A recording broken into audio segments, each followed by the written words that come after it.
Do is scout the map. Now, as you can see, you got groups right here, you got groups right here, and then you got other groups right here. Now, you can go about certain things when you already collect enough. You can just wait until some of these people start going to the red zone, or you can go to the red zone by yourself. Now, understanding this, hey, what is going on, you guys? Welcome back to another MWZ video. It's your boy J.I. Today we're going to be going to how to go from rookie to pro, how to navigate to MW3 Zombie, what do you guys need to start with, and how to become a pro on MW3 Zombie.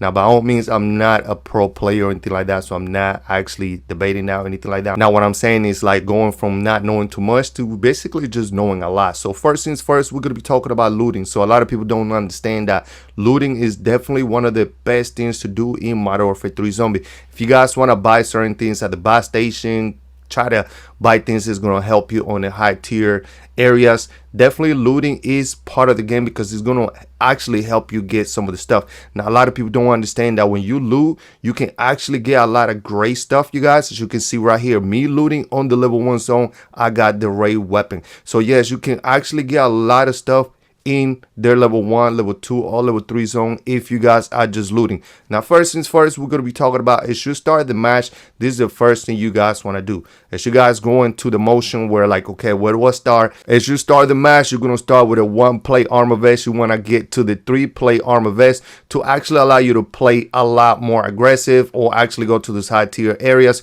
So as you can see, this is called a mercenary camp. You go to a mercenary camp, you're going to get a guarantee a 2-play armor vest. You're also going to get a guaranteed key card. This key card, you're going to take it to that place over there where it's called a stronghold. If you guys didn't see exactly where this camp are, these little camps you will see on the map. If you guys rewind a little bit, you guys can see that point at the map where you can locate that camp. Now, after that, you're going to go ahead and get to the mercenary camp where you can find great amount of loot, especially a self-revive. If you guys already have one, it doesn't hurt to have a second one, especially if you're going to head to the high tier loot. Now, remember, you don't have to get everything in one match. The point about this is to get enough. Once you go to the next match, you can get more from the next match. And then from 2 to 3 match, you can start getting more stuff. And then you will be ready to go to the 3 zone.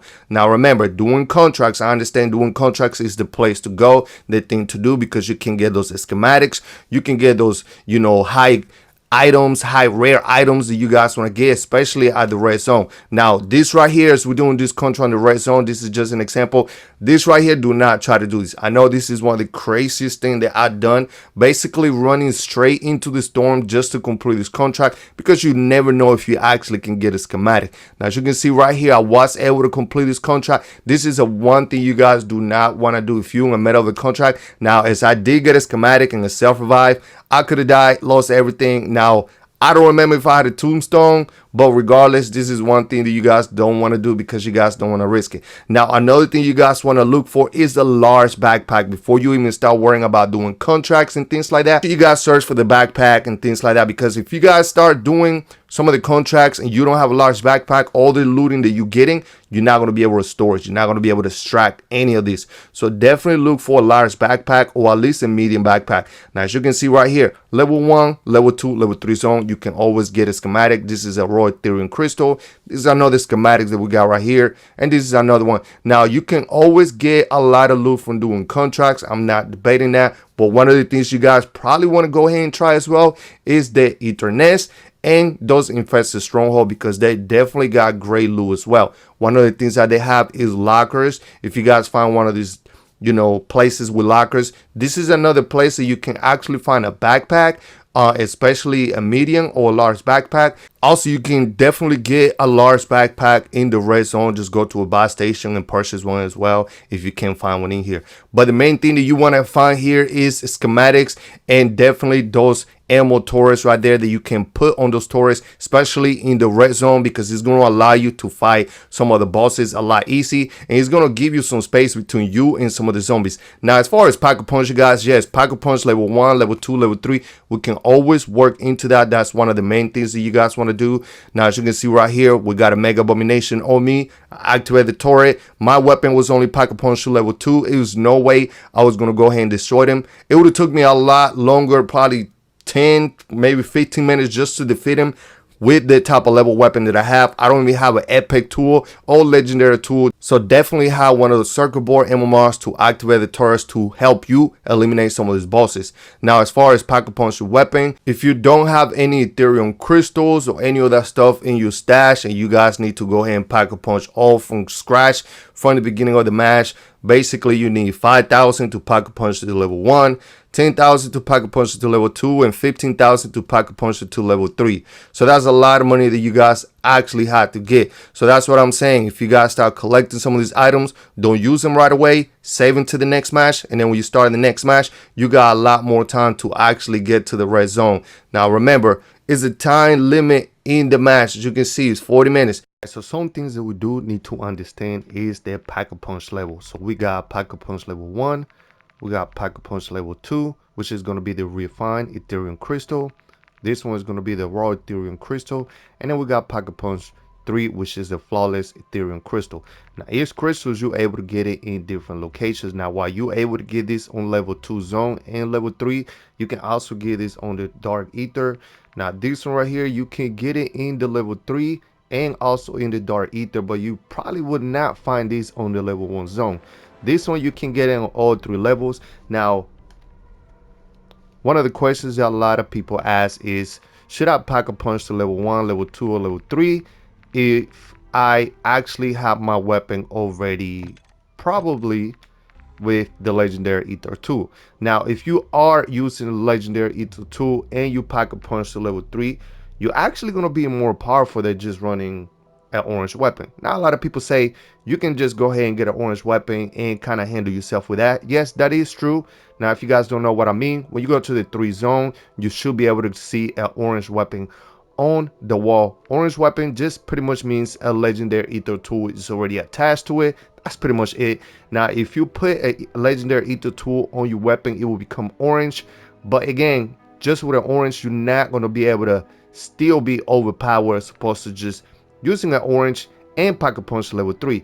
Now, one of the questions that a lot of people ask as well is, okay, I can go ahead and use the epic tool.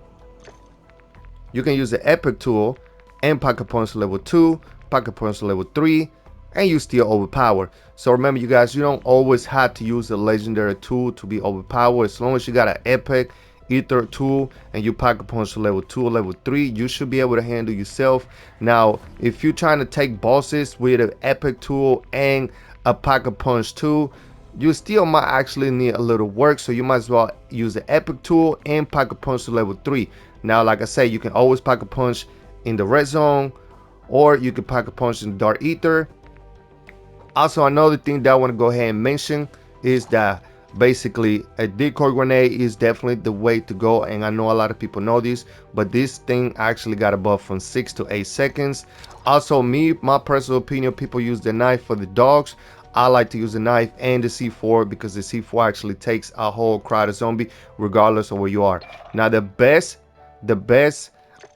field upgrade that you guys want to use, so the healing works really good when you want to revive multiple people, or if you're like about to die and you got no armor plate, you can just pop that healing, your health will go all the way up. That's actually kind of good. So again, you guys, understanding every single field upgrade, understanding your tacticals, and understanding your lethal, pretty much understanding everything you can bring to the match will actually help you play better. You will go from rookie to pro. You can just know how to play the game and how to do certain things, but if you guys don't understand what's the best option, then you pretty much not going to be that OP player. You're not going to survive on your own. So let's go through some of the field upgrade things real quick. So the energy mine is going to pretty much blast anybody or everything around you. So the energy mine is very useful.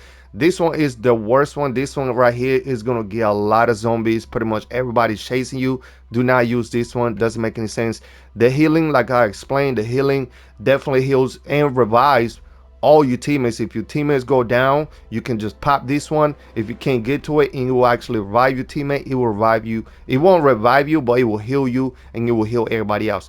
The frost is useful as well because you can freeze pretty much a lot of zombies around you. It won't freeze the bosses unless it's like a mimic from maybe level 2 or level 1. Pretty much level 3 useless against the mimic or any boss. It will not freeze him from what I've seen, but it will freeze any zombie, so it will give you a little bit opening to actually you know, escape or do whatever.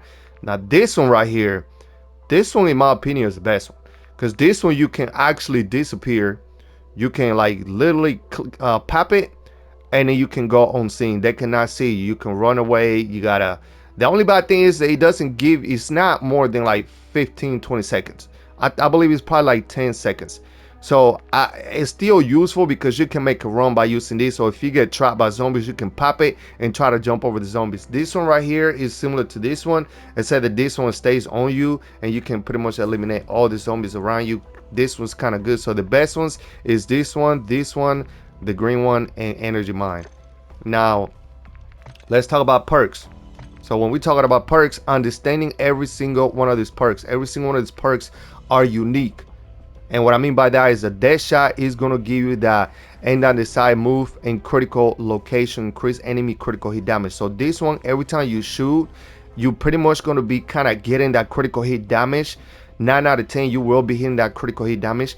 This one is the same thing as the ammo mod. So these are all your ammo mods. So understanding every single ammo mod, which like I said, a lot of people already know that. But again, if you are a rookie, if you guys don't know too much about zombies, pretty much understanding every single ammo mod. Now this perk right here pretty much has every single ammo mod already attached to it. A random one will actually pop out as soon as you shoot. So basically this one's really useful when you can pop it and you can get ammo mods. Now if you already have one of these ammo mods attached to your weapon and then you have this one activated, you're still gonna get this one guaranteed. Whatever which one you actually pick, you will get this one guaranteed. Plus this one's gonna kick in every once in a while. Now the Juggernaut is very useful. It's definitely a requirement because this one's going to give you that increased max health.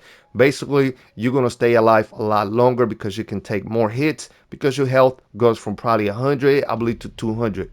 This one is okay, people kind of use it. I don't. You know, you got fall damage and immunity to fall damage, and then kind of do like explosion when you jump, fall on the floor. Quick revive. Understand the quick revive reduce your health regen delay time by 50%, reduce the time it takes to revive enemy allies by 50%.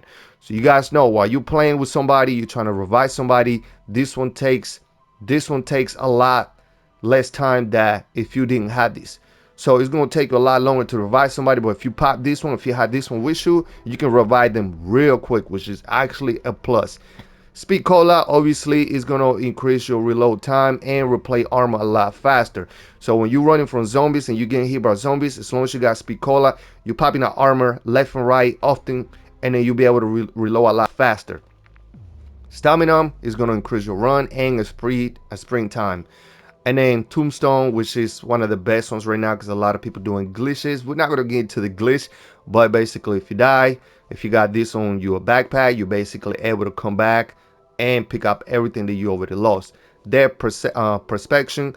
Now this one is very useful because as we was talking about the video about looting, you're gonna be able to loot and see through walls through this one. You can actually see enemies through here. You can see bosses through the wall. You can see anything through the wall. Specifically, if you're looking for a certain item that you know is gonna be on a locker or is gonna be on those spiky chest containers, you can see that through walls, and you know you want to go in that building because you just saw it. So this one's very useful.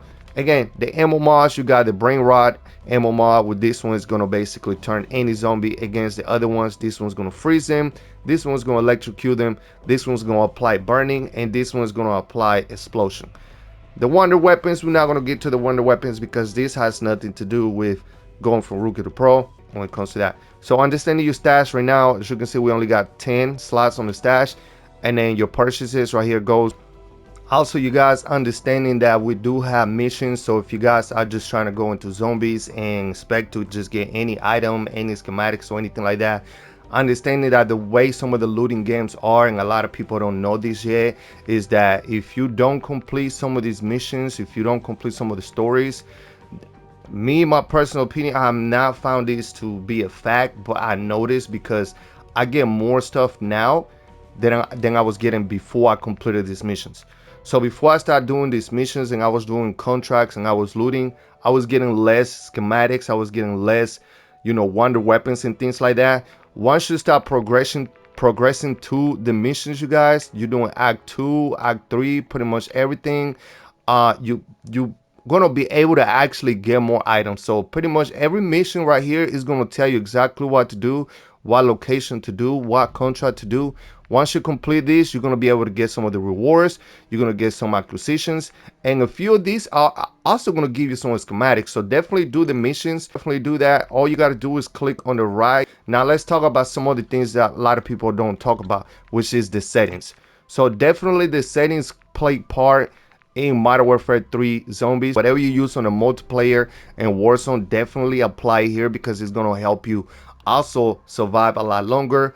So when you got things like your movement speed, your sensitivity, things like that, a lot of people don't think this comes part in it. So always check your settings. Always make sure your settings are the right way. Make sure you guys dead zone is correct, your sensitivity, make sure you guys aim assist, all that stuff is correct because it's gonna actually help you do all that stuff. If you guys want to see the best settings, let me know in the comments down below and I'll go ahead and do that for you. It will take me a lot longer on this video to break down every single settings. Alright, you guys, so we're going to be talking about the red zone. As far as the red zone, basically after we do everything that we talk about as far as like getting enough money, make sure you got all the gear. As you can see, I didn't bring any of my high tier stuff because I'm not trying to do that right now. This is simply just for the video. So as you can see, I brought everything else except my high tier stuff. So my legendary tool, my flawless Ethereum crystal, or my refined Ethereum crystal. As you can see, I don't have any of that right now. I don't have any ammo mod. All I brought was the perks. I might not even start the match. So I'm going to just show you guys after you pretty much work on, you know, getting enough money, getting your weapon pack a punch. As long as you are level 2 and above, maybe level 3, I recommend you guys just get into level 3. What you want to do is scout the map. Now as you can see, you got groups right here, you got groups right here, and then you got other groups right here. Now you can go about certain things when you already collect enough. You can just wait until some of these people start going to the red zone, or you can go to the red zone by yourself. Now understanding this, if you go to the zone right away on the next match, if you already collect a lot of stuff and you start the next match, because remember, you don't always have to, like, once you find all the stuff, you can save it for the next round. So when you go to the next match, you want to just go ahead and get enough money. You want to go ahead and do some contract, do some looting, so you can actually hit some of the buy stations. So you're going to get a buy station. You're going to get a buy station in a level 2 zone to get maybe a central gun, maybe get some more armor plates, or maybe get some more self-revives. Self-revives is definitely a key in Modern Warfare 3 Zombies. Now, you definitely want to hit at least 2 more self-revives than you should have. I recommend you guys having between 2 or 3. Another thing that you guys want to do after you pretty much see people going to the red zone, because if you go to the red zone by yourself, it's going to be a lot more zombies. It's going to be a lot more zombies all throughout the map, because then they're eliminating zombies. It's going to be less zombies because everybody's spread out, everybody's doing something, and you're not going to have the zombies all focus on you. It's going to be a lot less. So take your time before you go to the red zone. Remember, you don't always have to push to the red zone by yourself. Again, you don't want to go ahead and lose everything that you already work for. It's pointless to do that. Now, another thing I want to mention is once you get to the red zone, know exactly which contract you guys want to do. This one is definitely one of the easiest one. Like Abomination, you're going to get the Disciple, you're going to get the Mangler, or you're pretty much going to get a Mimic. So the best way to do it is once your weapon is pack punched to level 3 and you got a epic tool or legendary tool, you can go ahead and try to destroy the target with your weapon. Quickly get a sentry gun, get 1 or 2 sentry guns. So before you head to the level 3 zone, buy 2 sentry guns on the level 2 buy station. Once you go try to fight that target, place the sentry gun and start shooting the target with your weapon, and then the sentry gun is going to be doing the rest of the work. Also, another thing that you can do with those targets is if you see this turret right here, this is the reason why you guys want to have one of those ammo mod turrets, which you can actually get it from like gas stations. Ether infested stronghold. You will activate that. That right there is going to be doing a lot more damage to the enemy than your own weapon. Also, this one, the way I do it is So basically, once you get here, you can pick up all the inhibitors. You can pick up every single one of them, and then you can start dropping them on every single egg before you can even start fighting or shooting the eggs. You can drop them all down, and then right after that, you should be able to actually get that done. As far as the weapon stash, I recommend you guys either activating this outside the stash, or you can put like a central gun inside the stash, and then just run around with the zombies. If you guys want me to do more of another tutorial video on the red zone, let me know in the comments down below. But pretty much that's all you do. You guys already know about the red zone. Another thing that might help you on the red zone is stay moving. Keep moving. Make sure you have enough armor plates, enough self-revive, and stay close to other players, because that's going to actually help you out, especially if you're not that good solo. Once you get a rhythm and once you start getting better to the red zone, then you don't really need none of that. You could just do whatever you want in there because you're so comfortable doing it. In conclusion, make sure you guys just get a 3-piece vest. Make sure you guys get a large backpack and start going from there. Pretty much everything as far as contracts, looting for money, and getting your way to the red zone to actually get some of the tier loot. Know which contracts to do in the high tier loot, which bosses to fight, how to navigate to certain locations, and that's it. You know how to start. You want to see like a full match of me getting everything from start to finish, let me know in the comments down below and I'll make a video. It will probably be a lot easier to actually show you guys and try to explain it to, you know, with different clips and different videos. So anyway, see you guys next time.